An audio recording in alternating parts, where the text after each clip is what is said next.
Kana Whitworth joins me now for more on this. Kana, you've been following this story from the very beginning. So what was it like covering this case with all these random people claiming that they had uncovered something about it?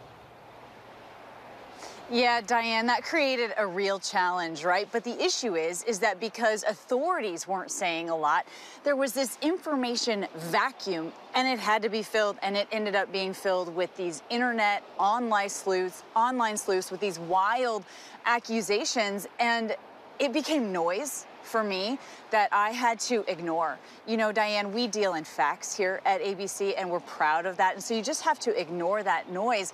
But I think what Maria pointed out so poignantly there is that these accusations that go into the internet, that go into the world, are not without real consequence. And when there's all these tips pouring in and authorities have to create a separate FBI call line just to sift through these, it takes a lot of time away from that investigation. So, Kana, what do you make of the impact that social media has had on this case and the actual investigation? And how do you then balance that with the fact that in cases like this one and many others, police do need the public's help and ask for it outright? Absolutely. I mean, Diane, we've seen cases like Gabby Petito, right, where people actually do help, right? They find a tip, they help solve the case, and sometimes this unfolds on social media. There really can be a benefit to that.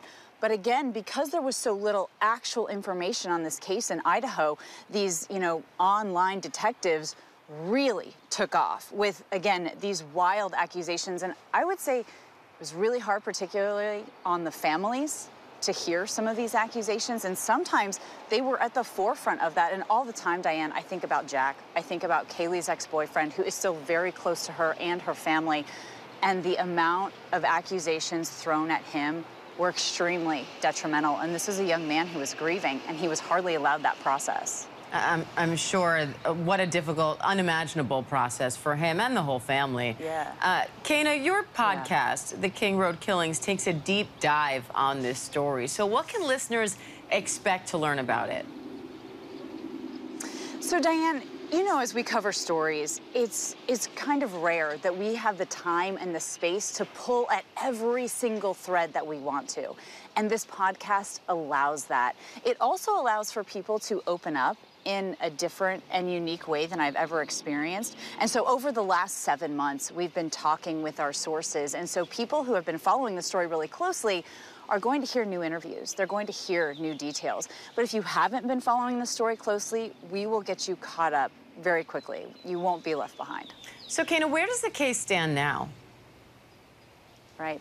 So a reminder to everybody that Bryan Kohberger's parents were subpoenaed by a secret grand jury in Pennsylvania, where he grew up.